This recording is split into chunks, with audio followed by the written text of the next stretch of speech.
In this video, I will show you how to create a drop-down list in Excel.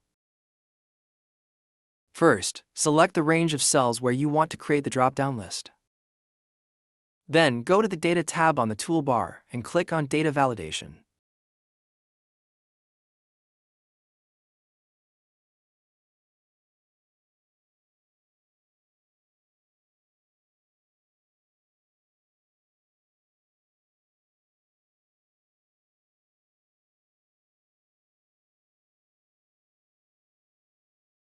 In the Allow section, choose List, and you'll see an option to enter the source.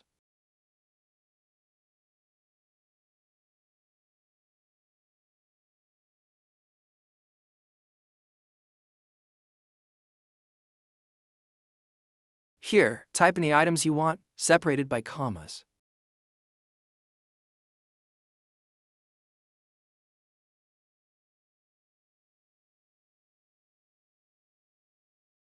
Click OK to finish.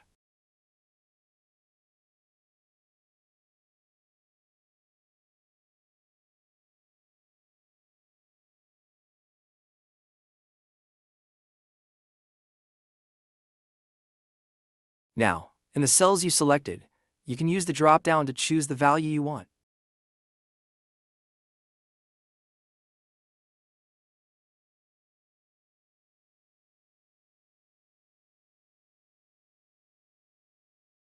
Thank you for watching until the end of the video. If you found today's guide helpful, don't forget to hit like to support the channel, and subscribe so you don't miss out on our latest and most exciting videos.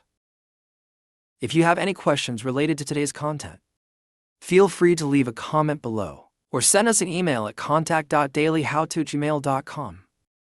Thank you so much, and we'll see you in the next video.